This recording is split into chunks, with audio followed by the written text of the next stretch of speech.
The Monty and the Pharaoh Show is brought to you by... Because wine is your second favorite four-letter word. California wine, New York attitude. Good fucking wine. Yeah. Jimmy, I gotta take a dump. What? No, I mean I need a dumpster. Well, for all those needs, you need to call Big V Dumpster Rental, Long Island, New York, 631-900-DUMP.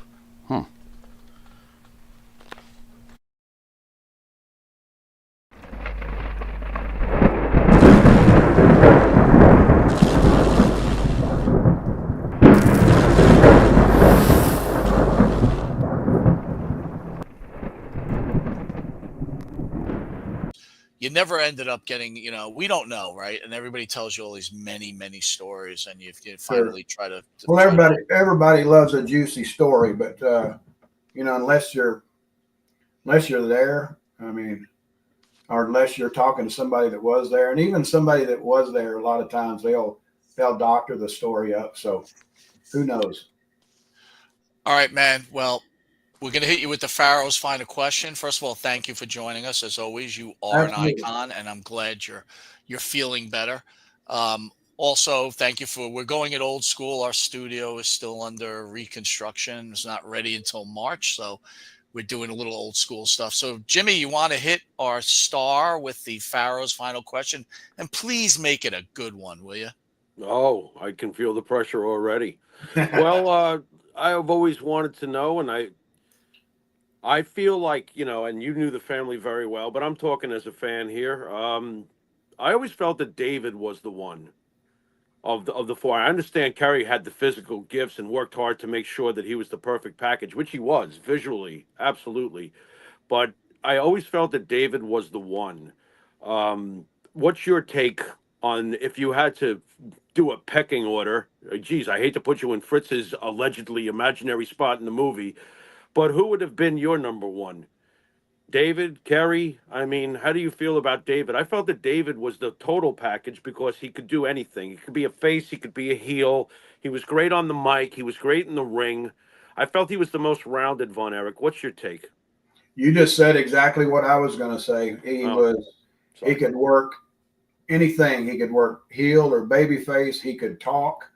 He was in line to be the world champion when he died. You know what I mean? They had plans for David, and David knew the office. David was interested in the business side of the business where he was going to come in with Fritz and take over the office. Kevin and Kerry, they just basically wanted to show up, do their deal, and go back home. But I agree that David would have been the total package that could work and talk, knew the business side, all of it. And I agree with you 100%. And as far as then a order of who's better, Kevin or Kerry, I think Kerry went farther. I think Kerry was over a little bit more than Kevin was, but they had their own styles, which there's a lot of people that just love Kevin. I think Kerry was the total package. Of course, he went on to the WWE and all that. So you would have to say he was the most successful one as far as, But David would have gone farther. Not to interrupt on the Pharaoh's final question, but can I ask you, could Kerry or should Kerry have had a longer run as NWA champion, or did he just flat out blow it and they had to take it from him? Well, they basically, I think they just basically did that as a favor because they had plans for David, and then to make it that big show at Texas Stadium and all that. I think Flair wanted a break. You know what I mean? He had been working for, man, that world champion's itinerary was brutal. And then Kerry, they'd set up in the beginning where Kerry was going to have the belt for a certain amount of time, just whether that 2 or 3 weeks, whatever it was, and then he's going to drop it in Japan. So I don't think it was a deal that Kerry showed up messed up. I didn't ever hear any stories from somebody that was there that he showed up messed up. Wouldn't surprise me, but right. I didn't ever hear of somebody that was actually there when he had the strap and he did anything wrong. So, Brian, did you know what the plans were going to be if David had lived and won the world title? He wasn't looking at a 2 or 3 week reign, was he? no, he was going to be in the mix of the world champion. That was when Harley Race was still, toward his end of his deal, and then David is going to come in. I think they're basically going to go back and forth with Flair and David more, and then have where he could wrestle Harley Race in Kansas City and St. Louis and all that, where Harley Race was over. So I think they kind of had a package with all three of them, but more so with David and Flair. Brian, with all your talent, how come you never went further with your career, or how come you never really got into the WWE? I was actually in 88 when I turned, or earlier, 86, 87 when I turned heel. And I had really just started, I've got a college degree in finance from the University of Texas, Arlington. The toll that business took on you. I broke my back in 1985, which a lot of people don't know, and my back was bothering me. And I came to a realization that I don't know if I really wanted to continue doing this and all the traveling and everything. So I made the decision to get out of the business, and I went to work in the car business as a finance director. So, and I'm glad I did in a way, because it's just so taxing on you, and I mean, the money was great, but I made good money in the car business, and I was home every night. Smart move.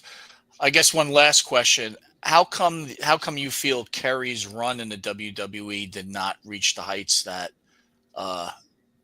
because again, the story that we hear is when Vince Jr. first took over, he was thinking about Dusty Rhodes as the champion. He went to Fritz and asked about bringing Kerry up there, and Fritz refused, and he ends up taking Hulk Hogan. Is there truth behind that? And then how come Kerry's run in the WWE wasn't successful, or as successful as it could have been? Well, the world class was pumping when all that happened with, when WWE got hot. World class was already hot, So I think Kerry run into some sobriety problems when he got up there. I think he was showing up, with an intoxicant, whatever. And I think it got the Vince wasn't going to put up with that. You know what I mean? So I think that's exactly what I heard from the people that were there. He was showing up. And he was gassed. But was it true back in when Vince Jr. did take over? Did he go to Fritz and say, "Hey, I want your son up here. I want to make him the champion"? I don't think. I think Fritz was. I don't think so. I don't think Vince ever talked to Fritz and said, "I want to make your son champion." There was too many other people that were big names to bring Kerry out of world class up there to do that, and I don't think that happened. I could be wrong, but Kerry was popular here, and it wasn't until world class took a dump that he went to WWF. So, Gotcha. Well, Brian, as always, want to thank you again. You're fantastic, good man. Glad you're healthy. Jimmy, you want to send us out, my friend? You've been watching Monty and the Pharaoh with Brian Adias. Until next week, later.